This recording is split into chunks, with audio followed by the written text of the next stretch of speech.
Dialog kanaliga xush kelibsiz. Hayotingizda payg'ambarimiz sollallohu alayhi va sallamning qabrlarida bo'lgan g'ayrioddiy voqealarni eshitganmisiz? Masalan, bir bolakayning shu siz ko'rib turgan gumbazning panjarasidan qabrga tushib va u yerdan qaytib chiqqanda odamning etlarini jimirlatadigan voqealarni aytganini-chi? Yoki payg'ambarimiz sollallohu alayhi va sallamning qabrlarini o'g'irlab boshqa bir yurtga olib ketmoqchi bo'lganligini-chi? Bularning hammasini bilishni xohlasangiz, yaxshilab joylashib oling. Birinchi bo'lib, siz ko'rib turgan gumbaz haqida gaplashamiz. Bu ko'rib turgan gumbazingiz birinchi rangi ko'k rangda bo'lgan. So'ngra esa oq rangga bo'yatishgan va Sulton Mahmud 1837-yilda yashil rangga bo'yatganlar. Bu ranglarning almashtirishning asosiy sabablaridan biri Saudiya Arabistonining iqlimining juda issiqligi va gumbazning ranglari o'chib ketishi oqibatida qayta bo'yalgan. Ikkinchi sababi esa masjidda chiqqan yong'inlar. Birinchi yong'in 654-yilda chiroqlarga yog' solib yuruvchi chiroqdon tufayli yong'in sodir bo'ladi va o'sha yong'inda Qur'onning asl mushaflaridan biri ham yonib ketadi. Ikkinchi yong'in esa 856-yilda kuchli chaqmoq urishi natijasida yong'in sodir bo'ladi va shu tufayli gumbazlarning rangi qayta bo'yaladi. Siz ko'rib turgan gumbazdagi panjara nima uchun qilingan deb o'ylaysiz? Buning birinchi sababi hozirgi kunda odamlar shu panjaradan chiqib gumbazning ustini tozalash uchun qilingan deyiladi. Ikkinchisi esa Madinada qurg'oqchilik bo'ladi. Odamlar duo qilishadi, lekin yomg'ir yog'maydi va bunga Oysha onamiz bir yechim aytadilar. Payg'ambarimizning qabrining ustidan bir panjara oching va shu yerda ichkariga yomg'ir va quyosh nuri tushib tursin. So'ngra chiqib duo qilinglar deydi. Odamlar xuddi Oysha onamiz aytganday payg'ambarimizning gumbazlarining ustidan panjara ochishadi va chiqib duo qilishadi. Shundan so'ng 3 kun tinmasdan yomg'ir yog'adi. Shundan buyon bu panjara saqlab qolinganiga aytiladi. Bu sahihmi yoki sahih emasmi, uni Alloh biladi. Biz esa payg'ambarimiz sollallohu alayhi va sallamning qabrini o'g'irlamoqchi bo'lganlar haqida gaplashamiz. Fotimiylar, shiyalarning rofiziylaridan bo'lgan Ubaydi payg'ambarimiz qabrini Misrga olib kelishga buyuradi. Xalifa buyrug'iga binoan qabrini olib kelishga kelayotganlar yo'lda kuchli shamol tufayli qaytishga majbur bo'lishadi.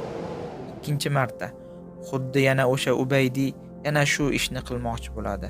Hatto yerni kavlab payg'ambarimiz sollallohu alayhi vasallamning qabrlariga ham yetishadi. Lekin odamlar payg'ambarimizning qabrida yonib turgan chiroqlarni ko'rib, ichkariga kirishib, u odamlarni qatl qilishadi. Uchinchisi esa Muhammad Nuruddin Zangi. Shunda payg'ambarimiz sollallohu alayhi vasallam: "Ey Nuruddin, meni himoya qil" deydi. Shunda Nuruddin Zangi uyqudan turib, "Bu ajib tush bo'ldi. Shaytoniy tush bo'ldimikan" deb yana yotadi. Ertasi kuni ham shu tushni ko'radi. Uchinchi kuni ham shu tushni ko'radi va vaziri bilan maslahat qiladi. Vaziriga tushini aytib beradi. Vaziri esa: "Bu tushingizni hech kimga aytmang. Qani, yuring, Madinaga yo'lga chiqamiz" deydi. Va Mahmud Nuruddin Zangi Madina tomon yo'lga tushadi. Bu asnoda xristianlarning boshi bo'lgan Rim papasi payg'ambarimizning qabrini Madinada Rimga olib kelish rejasini tuzayotgan edi. Va buning uchun ikkita odamni yollaydi. Ularga buyuk mukofotlar va'da qiladi va jannatda Isoning oldidan joy berishni va'da qiladi. Go'yo jannat uning qo'lidaday. Va ular Yevropadan Saudiya Arabistoniga keladi. Ular arab tilida juda ham yaxshi gapirishar edi va payg'ambarimizning eng yaqinidan bo'lgan yerdagi uyda ijaraga olishadi. O'zlarini musulmon ko'rsatadi. Har namozda masjidlarning birinchi qatorida namoz o'qirdilar. Faqirlarga yordam qilardi. Juda ko'p ehson qilardi va shu bahona juda ko'pchilikning ishonchini va mehrini qozondi. Kunduzlari odamlar bilan birga yurishar edi. Kechalari esa payg'ambarimizning jasadlarini o'g'irlashlik uchun o'zlarining yashab turgan joylaridan payg'ambarimiz qabrlariga tomon tunnel qazishardi. Hatto payg'ambarimiz sollallohu alayhi vasallamning qabrlariga ham juda yaqin qolishdi. O'sha kunlarda biz biroz oldin aytganimiz Mahmud Nuruddin Zangi Madinaga yo'lga chiqib Madinaga yetib kelgan edi va odamlarga jar soldi. Madina ahli kelinglar, sizlarga xalifa ehson qilmoqchi dedi va hamma odam kelishdi. Lekin Nuriddin Zangi hammani kuzatib, payg'ambarimiz ko'rsatgan 2 tona odamni taniy olishmadi va odamlardan so'radi: "Hamma keldimi?" "Ha, hamma kelishdi. Faqatgina Andalusdan kelgan 2 kishigina qoldi. Ularni ham chaqirishga buyuradilar."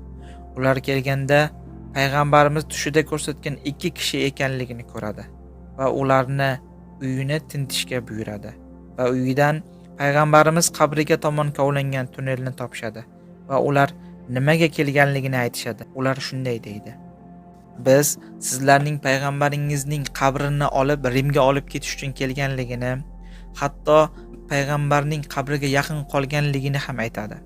O'sha kuni qabrga yaqinlashganimizda juda kuchli chaqmoq chiqdi. Qo'rqqanimizdan orqaga qaytdik va ertasi kuni esa siz kelganingizni eshitdik" dedi. Va shundan so'ngra ularni qatl qilishadi. Endi esa Saudiya Arabistoni arxivlarida bo'lgan go'zal bir voqea haqida gaplashamiz. Bir kuni payg'ambarimiz qabriga panjaradan bir qush kirib, shu yerda o'lib qolganini ko'rishadi va u qushning o'ligini kim olib chiqadi deb o'ylashadi. Va o'sha zamondagi olim ulamolar bir yosh bolakayni kirgizishga qaror qabul qilishadi. Bolakay panjaradan ipga bog'langan holatda tushirishadi. Bolakay pastga tushganidan so'ng biroz muddat qolib ketadi. So'ngra bolakay o'zi osilib turgan arqonni silkitadi. "Meni chiqaringlar" deb. Va bolakay chiqqanida yanoqlari qizargan, bir qo'lida o'lgan qush, boshqa qo'lida esa bir shingil uzum bo'ladi. Va bolakayning qo'lidagi uzumni ko'rib hamma hayron qolishadi va so'raydi: "Buni qayerdan olding?" Bolakay esa: "Pastga tushganimda 5 ta odam tanovul qilib o'tirishgan ekan. Ular meni yoniga chaqirishdi. Ularning ismi Muhammad, Abu Bakr, Umar, Usmon, Ali ekan. Ular ichida Muhammad ismlisi bu yerga nimaga kelding deb so'radi va men bo'lgan voqeani aytdim. Yuqoridagilar qushni o'ligini olib chiqishimni aytishdi" deb. Va Muhammad ismlisi mening yanog'imni erkalagandek qisib qo'ydi-da, qo'limga bir shingil uzum berib, "Yuqoridagilarga ayt, bir-birlariga yaqin bo'lsinlar, birlashsinlar va qullarning haqqiga rioya qilsinlar" dedi. Bu voqea bo'lganmi, bo'lmaganmi, to'g'risini Alloh biladi. Har birimizga payg'ambarimiz masjidida namoz o'qishni va ul zotning qabrlarini ziyorat qilishni nasib qilsin. Keyingi videoda ko'rishguncha